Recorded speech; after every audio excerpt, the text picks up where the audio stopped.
काली नजर। माँ, माँ। अरे क्या माँ माँ कर रहा है? बकरी का बच्चा है क्या? अरे माँ, मजाक छोड़ो। मुझे फाइनली वो मेन चौराहे वाली दुकान मिल गई है। अब देखना, आपका बेटा दुगनी स्पीड से पैसा कमाएगा। उफ़, ये क्या? मेरी ऑनलाइन मेकअप क्लास चल रही है। इतनी जोर से क्यों बोल रहे हो आप दोनों? अरे मेरी धर्म पत्नी जी, मेकअप क्लास बाद में करना। वो चौराहे वाली दुकान मिल गई है हमको। अरे वाह! रुको, मैं अपनी माँ को फोन लगाकर बता देती हूँ। अरे मैं भी अपने रिश्तेदारों को बता देती हूँ। कितनी खुशी की बात है। हाँ हाँ, मैं भी अपने दोस्तों को बता देता हूँ। 1 हफ्ते बाद रजिस्ट्री है। बस, घर में खुशी का मौका था।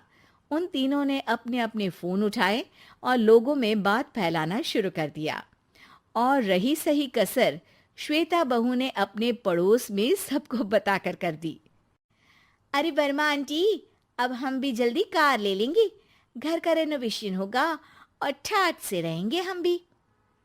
अरे, ऐसा क्या हुआ? लॉटरी बाटरी लग गई है क्या? अरे, इस बार चौराहे वाली मॉल में हमको भी दुकान मिल गई है। दुकान नंबर 21, जो एकदम चौराहे पर है।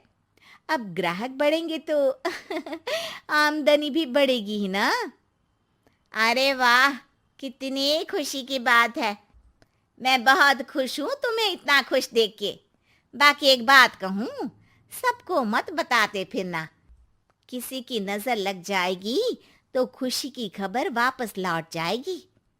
हैं? ऐसे थोड़ी ना होता है। अब डरा रही हो। अरे सही कह रही हूँ। काली नजर कहते हैं इस चीज को। जब आप किसी को कुछ बताओ और वो काम बिगड़ जाए। अरे लेकिन मैं तो। तुमने सबको बता दिया ना? हाँ, फोन लगा लगा के। अब बच के रहना। काली नजर बड़ी खतरनाक होती है। श्वेता इतनी खुश रहती है कि वो वर्मा आंटी की बात पर ध्यान ही नहीं देती, जबकि पड़ोस में और भी लोगों से खुशी की खबर शेयर करती रहती है। अगले दिन राजेश बहुत दुखी होकर घर आता है।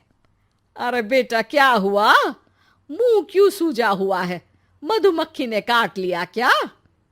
माँ, वो दुकान किसी और के पास चली गई। किसी ने ज्यादा भाव लगा दिया। अरे पर बात तो आपसे हुई थी ना उस दुकान वाले की। हाँ, आज मैं टोकन अमाउंट देने गया था, तब मुझे पता चला। कोई आकर सुबह मुझसे पहले ही ज्यादा अमाउंट दे गया। हम्म, काली नजर। क्या? क्या कहा? वर्मा आंटी ने समझाया था कि किसी को बताना मत, वरना काली नजर लग जाएगी। अच्छा, तुम्हें उनकी बात मान लेनी चाहिए थी। उनकी बात मान लेती, लेकिन उसके पहले ही सबको बता चुके थे ना हम तीनों। अरे अगली बार से ध्यान रखेंगे। कोई भी नई चीज होगी तो किसी को नहीं बताएंगे। तीनों कुछ दिन ऐसे ही रहते हैं, पर एक दिन श्वेता को एक मेल आता है। राजेश, मेरा ऑनलाइन मेकअप कोर्स कंप्लीट हो गया। अब मैं खुद का पार्लर खोल सकती हूँ। अरे वाह, अपने मोहल्ले में ही खोलते हैं। ये जो घर के सामने दुकान है ना, वहीं। हाँ, यहाँ सस्ती भी मिल जाएगी। अगले दिन श्वेता वर्मा आंटी के पास जाती है, मिठाई का डब्बा लेकर। अरे आओ आओ, कैसे आना हुआ? जोर से नहीं बोलूंगी। वो सामने वाली दुकान है ना, वहां मैं अपनी पार्लर की दुकान खोलने वाली हूँ। उसकी मिठाई है। अरे वाह, बहुत बधाई हो तुमको। हाँ, मैं कमाने लगूंगी तो राजेश पर पूरे घर का बोझ नहीं रहेगा ना आंटी जी। ये तो है। पर ये बता कि तूने ये बात किसी और को तो नहीं बताई ना? अरे नहीं नहीं, पिछली बार गलती कर दी थी। काली नजर लगी किसी की और राजेश के हाथ से वो दुकान चली गई थी। सबको मत बताना। चलो मैं चलती हूँ, कल दुकान की बात करने भी तो जाना है। अगले दिन श्वेता दुकान के लिए मालिक से बात करने जाती है। अरे लेकिन दुकान तो हम कल रात को ही किसी को दे चुके हैं। कल ही? हाँ, कल ही। 2 दिन बाद कोई यहाँ पार्लर भी खोल लेगा। अब कहीं और दुकान देख लीजिए। अरे पर हमको भी तो पार्लर ही खोलना था। भाई एक ही दुकान है, आधी आधी तो नहीं दे सकता ना मैं। राजेश और श्वेता घर पर हताश होकर आ जाते हैं। इस बार तो किसी को बताया भी नहीं था, अब किसकी काली नजर लग सकती है। सुनो, तुमने माँ को बताया था क्या? अरे कैसी बात कर रही हो, माँ की नजर थोड़ी ना लगेगी। पक्का तुमने किसी को नहीं बताया था ना? सिर्फ वर्मा आंटी को बताया था, उन्होंने ही मुझे किसी को नहीं बताने को कहा। अरे यार तुम भी सही हो, मेरी माँ को नहीं बताने को कह रही हो, पर वर्मा आंटी को बताना तुम्हें जरूरी लगा। अरे वर्मा आंटी ने ही तो काली नजर के बारे में बताया था ना, वो हमेशा हमारा भला ही तो चाहती है। मेरी माँ भी हमारा भला ही चाहती है। अरे पर चिल्ला क्यों रहे हो? बात नहीं कर सकते क्या आराम से? नहीं आता वो आराम से बात करना, और करना भी नहीं चाहता हूं मैं। दुकान जाने का दुख गुस्से में बदल गया था और राजेश और श्वेता में बात बंद हो गई थी।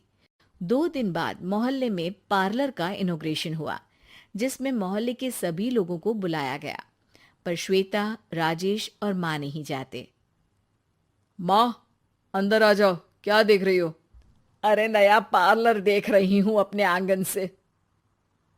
देखो, माँ को दूसरे का सुख देखने में कितना मजा आ रहा है, मेरा दुख नहीं दिख रहा इन्हें।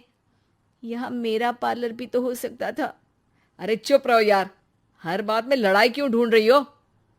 राजेश और श्वेता फिर बहस करने लगते थे। तभी माँ ने दोनों को बाहर बुलाया। अरे जरा देखो तो दुकान चलाने वाले का बोर्ड पर नाम क्या लिखा है? श्रुति वर्मा। गाड़ी निकाले बेटा, हमें कहीं जाना है। काली नजर का इलाज कराने? राजेश अपनी बाइक निकालता है। तीनों ट्रिपलिंग कर रहे हैं। माँ राजेश को उस मॉल वाली दुकान पर लेकर जाती है जहां राजेश अपनी दुकान खोलने वाला था। यही दुकान लेना चाहता था ना तू? हाँ, पर इनको भी दुखी करने लेकर आई हो क्या यहाँ पर दुकान दिखाकर? वहां काफी नहीं था? अरे श्वेता थोड़ा सब्र रख, अभी पता चलेगा कि हम यहाँ क्यों आए हैं। बता, इस दुकान चलाने वाले का नाम क्या है? अनुपम वर्मा। कुछ समझ में आया? वो दुकान वाली श्रुति वर्मा, ये दुकान वाला अनुपम वर्मा, और हमारे पड़ोस में हमने उस दुकानों के बारे में बताया किसको था? अब वर्मा आंटी को। मतलब वर्मा आंटी ही हमारा काम बिगाड़ रही है? नहीं नहीं, ऐसा नहीं हो सकता, ये बस इत्तेफाक है। राजेश अपना फोन निकालता है और श्रुति वर्मा और अनुपम वर्मा के नाम फेसबुक पर सर्च करता है, जहां ये दोनों ही वर्मा आंटी के रिश्तेदार होते हैं। श्वेता को समझ में आ जाता है कि वर्मा आंटी की ही नजर खाली नजर है। अब क्या करना है? कोई भी खुशी की खबर हो तो काली नजर से बचना है, यानी वर्मा आंटी से बचना है।